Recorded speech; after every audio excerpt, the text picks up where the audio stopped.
course, program, and institutional assessment. I'm dumb, so I tend to turn to smarter people on this. When it comes to this, this is easy. I'm going to solve this for you right now. You ready? Course, it's assessment of student learning and individual courses in the curriculum. Boom. Program, assessment of the overall program effectiveness. Boom. Assessment of the institutional effectiveness and efficiency. Ta-da! Done. No more confusion. We can all go now. You're still confused. And everyone else is. So I recommend something very highly. It's from 2005, so it's slightly dated, but AAC&U put out an unbelievable little book called Levels of Assessment from the Student to the Institution, where I think they lay out the different layers and levels of assessment in a really clear and interesting way. They give you practical information on how you can do this and how you can see the different levels and how they interact. They take it beyond just course, program, and institution. They say, you know, there's a lot more going on. We do things like evaluate courses themselves, but we also evaluate faculty. And they broke it down into the following groups. 1, assessing individual students within courses. Working with your students. That seems to get lost sometimes in all of this grand assessment talk. You're actually in classrooms working with students. You guys remember that? 2, assessing individual student learning across courses. Think of a gen ed program or a core curriculum. How are students doing not just in an individual course, but in a sequence of related courses? Those courses may be yours. They may be your department's. They may be shared across multiple departments in the institution. 2 different types of course assessment. 3, assessing courses themselves. How effective is this course in our curriculum? That's from the standpoint not of the individual faculty member who's teaching it, but from the standpoint of the faculty members in that department and the chair who own that curriculum. How effective is this course in our overall curriculum? Number 4, assessing programs. Once again, we move up a level of generality. Now we're starting to talk not simply about courses within a given degree or certificate program.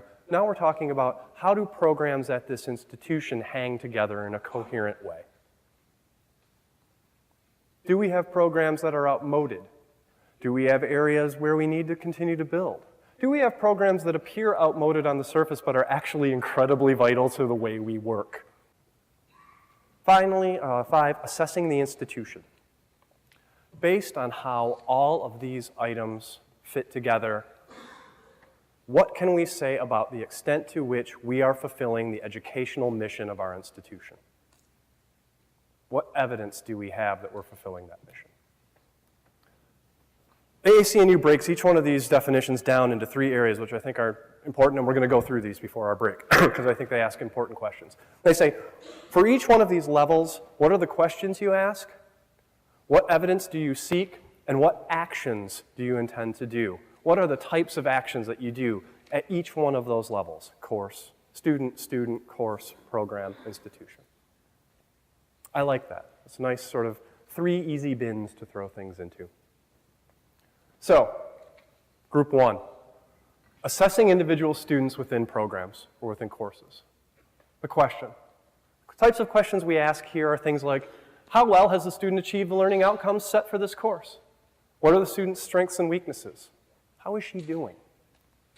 The types of evidence we look for are the standard things. Student work embedded in the course, quizzes, papers, presentations, examinations, performative assessments that they do.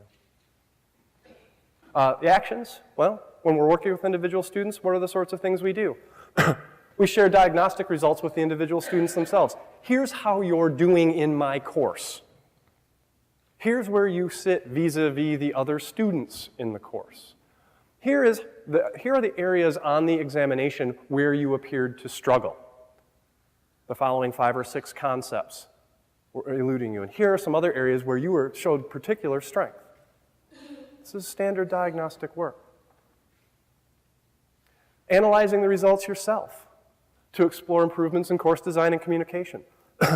If all of your students are missing a certain set of concepts that you're talking about, or certain algorithms that you're trying to run, or certain practices that you're doing, yeah, I know the first inclination is to say, yeah, they're dumb.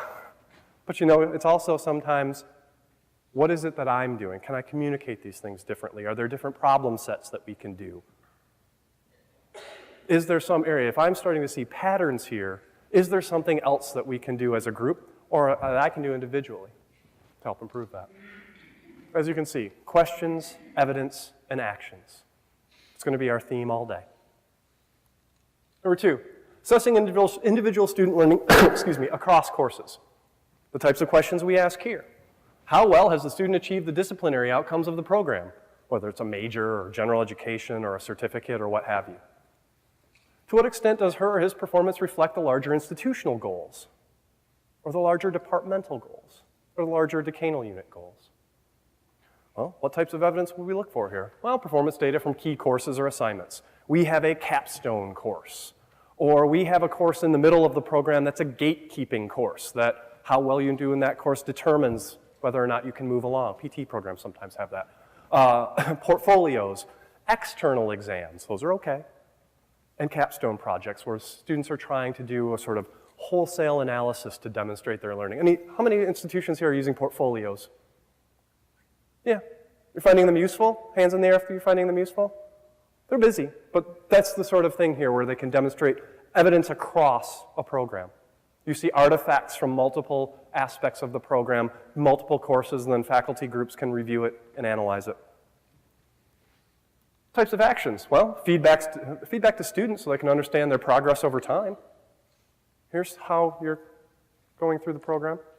Feedback to program stakeholders on the efficacy of the curriculum. Program design or the student profile. This can be your colleagues in the department.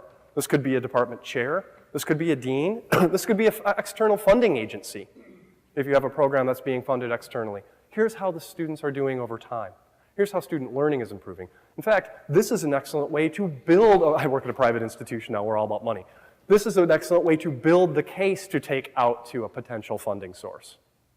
We ran a pilot program with the following things. Here are the student learning outcomes. We did a capstone project, we demonstrated this. We're looking for additional funding to expand it out to 100 students. Next, assessing courses. To what extent are students achieving the course outcomes? We've set outcomes for that course, are they achieving them? Not the course tied to that individual professor, but the course. This is not a punitive thing tying it to you or you or you. The course itself. Are assignments appropriately designed to measure student performance in here, or are they all, playing with rounded scissors? That was always my favorite course. How well does the course prepare students for other courses in the program? I'll tell you this, I've met with more departments around this country where I'll meet a professor who's the next professor in the sequence, and she'll look at me and say, I don't know what's going on in that class before mine. They're not coming in prepared. I said, well, did you go down the hallway and talk to the people? No, you didn't. You didn't. When you put it in the abstract and you're talking about it as a department, you depersonalize it a bit. But it's depersonalizing it to say, we're not talking about you. We're talking about this course. Is it appropriately placed? And is there consistency across different sections of the same course? The answer, no. Inevitably. In fact, probably across your multiple sections of the course you're teaching, there's little consistency. All the research shows we think we're a lot more consistent than we are. Right? The big question is, how well is the course fulfilling its purpose in the larger curriculum? That's an important question. That's what owning the curriculum means. So when we get all smug and say we own the curriculum, owning the curriculum means sometimes having to let pieces of it go. This class is outmoded, it's outdated, we've reworked it 15 times over the past 10 years, we need a different course. The evidence, course-embedded assignments, results from common assignments across multiple courses. Reflections on student preparedness that follow in the sequence. Course evaluations. Do you senior surveys here? Great things to do within an academic department. Senior survey. Have them reflect back on, or in the doctoral program, at the end of their doctoral program. Have them reflect back on not just their experience at the university. That's an abstract thing. They'll be thinking about keg stands and things like that. or the bad pizza that they always had to get at the student union, or whatever that. Ask them specific questions about the curriculum. Are there specific courses in the curriculum that you believe hung together in a better way than others? Are there courses in the curriculum that you believe were seemed out of place? Now, the important piece is not just to do that senior survey, but to get those people a few years out. We all know we had classes that we hated in college that we thought we got nothing from that we continue to dial back on. I can actually name the 2 professors who I hated and whose classes I thought were awful, and I learned a ton. Wisdom comes with the death of ideals. One of the ideals that you have to kill is that hating the professor and thinking the course was stupid doesn't mean you learn anything. You learn a lot sometimes from courses where you actually thought you were very disengaged. Do that senior survey, then start working on that exit survey. You can learn a ton about the courses in your program. The actions, formative feedback to instructors themselves, faculty across the department, adjunct faculty. Hey, you know what? We're starting to see some challenges in the course sequence based on X and Y and Z. Maybe you all need to sit down and have a conversation about that. We're not going to tell you what to do. We're just giving you the evidence that we have, and we'll let you think through it. And conversations with colleagues on how to explore multi-section coherence. We're all teaching the same course. We all get to do our thing, and that's cool. That's the freedom that we've earned, and that's our right. But maybe for the benefit of the whole, we need to have some conversations about what we can do as a group to best prepare all the students as they move forward. Because you know what? I'm going to get some of yours when I'm teaching the 400 level class, and you're going to get some of mine, and we'd like to know that they have at least some measure of a foundation that's common. Hard to do. It's a hard conversation to have, one that we spend a lot of time avoiding. And then course sequence analysis. Are the courses in our major sequenced appropriately? Or is there no sequence at all and it's just a free-for-all? Do the program's courses contribute to its outcomes as planned? The program's outcomes. Does the program's design resonate with its outcomes? Is it designed in a manner that's consistent with what we say our students are going to learn? If we want our students to be passionate, engaged citizens, but yet we have nothing where they're being passionate, engaged, or citizens, no opportunities to do so, that seems a bit dissonant.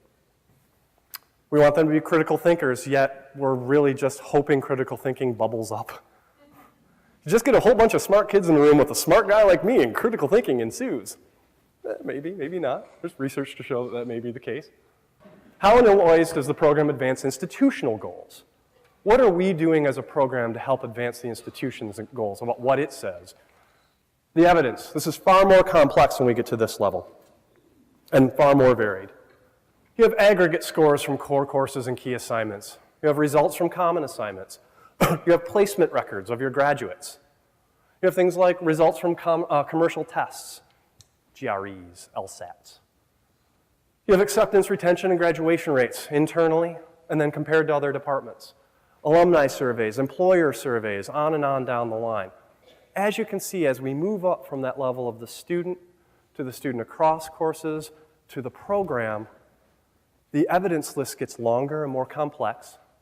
We start to see more and more indirect measures coming in, external surveys coming in. We start to see more of the things that we already have in hand. We have placement records. We can request retention rate studies. We can get a demographic profile of our students. We don't have to create anything new. This is stuff we're already looking at. And it's important stuff for helping us understand our program and where it fits as a whole. Types of actions. How good of a job are we doing to ensure cumulative learning? Are we identifying missing? Do we have missing or superfluous courses? Is there a course that needs to be in our curriculum that isn't there? Are employers telling us that they have certain needs in a professional program? Your students are coming out and they don't know how to do math. You're an engineering program. Sorry. Or whatever. Fluid mechanics. We need them to know that. Well, okay, maybe we need a course on that. We used to have it there, we got rid of it, need to put it back on. These things come and go. And ensuring the curriculum reflects the highest expectations of the field. What are the highest expectations of the field for our undergraduate students or graduate students? We want those expectations for them, not dumbed down ones to fulfill accrediting. Finally, assessing the institution. How much do our students learn over their college years? The evidence, very little. In the first 2 years in particular. It's a very scary thing. We got a bit of a crisis on our hands here in America. We're finding that the first 2 years of college, the data aren't promising. How well does the institution prepare students for their fields? And I had to throw this in, and for the complexities of the 21st century. How good of a job are we doing to help prepare students for our fields? What evidence is there that the institution is fulfilling its educational mission? When you say we are in the business of research and we of this type, and we are in the business of educating students of that type, what evidence do we have that shows that?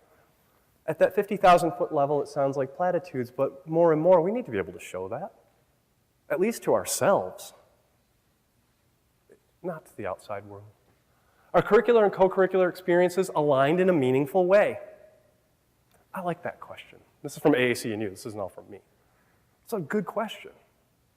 There's a lot of work being done right now as we hear all of this talk about MOOCs, massively open online learning courses and those things. When we hear about how everything's going digital, we see MIT and these groups putting together massive online programs. We see Stanford coming off with all of these companies that are spinning out of there, and there's all of this great storm and drama about how higher education is going to go away. There's a counter movement.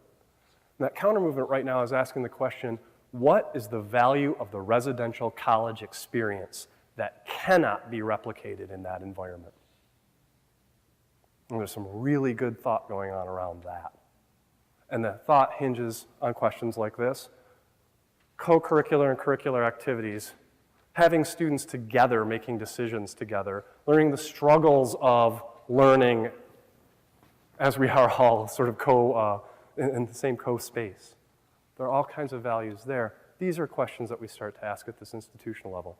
Now, does all of this sound like a scary assessment thing, or does it sound a lot like what we do, but we're just not calling it that all the time? We're doing this. No individual's doing all of it, but all of you are doing parts of it. And so this program, course program and institutional assessment stuff starts to, once again, deflate a little bit. The evidence here, summarized data program assessments, external evaluations, this is a value of accreditation, job and graduate school placement records for the institution, external stakeholder feedback, whoever they may be, results from benchmarking studies. Benchmarking is the new everything. Who's benchmarking against something right now? And then actions. All right, let's do a value-added study. What is it that we're doing here in our residential undergraduate program that's adding value with these students? And value-added is another key phrase. Maybe an analysis of how Gen Ed influences a major. Are there certain majors that are benefiting greater, students in majors that are benefiting more from the Gen Ed program than other majors? People will be like, well, yeah, but which ones and how and in what ways? What value is being added by the Gen Ed program? And then why is it adding more value in one area and as opposed to others? And is that something we're cool with, or is that something we want to rebalance? I don't know. It's a research question. Resource allocation for new programs or faculty. Great way to walk into an office and start talking about how you need new faculty. Here's our whole analysis of courses that are missing from the program. Here are our alumni surveys. Here are surveys from employers talking to us about how we need this. We have a growing number of students coming in the pipeline. This is a major that's going to be blowing up. Big one right now, digital humanities. These sorts of things are going gangbusters. We need funds for faculty. We need funds for space. We need to be able to go out and talk to donors. This is evidence you can take with you. Identification of new program areas. UB is awesome at this. Multidisciplinary work and disciplinary work. UB is really, really innovative, has been. Identification of best practices. Are there things being done around this campus that are particularly good? Maybe in student affairs, maybe in the honors college, maybe in undergraduate academies that we can replicate elsewhere. That we can take and we can try and replicate in a major or in a graduate program. Let's go talk to them and find out. Let's create a forum where people can share that information. Physical, digital, what have you. Let's show them off. Let's shine a light on them. That's what provosts can do and presidents can do. Shine that light on people.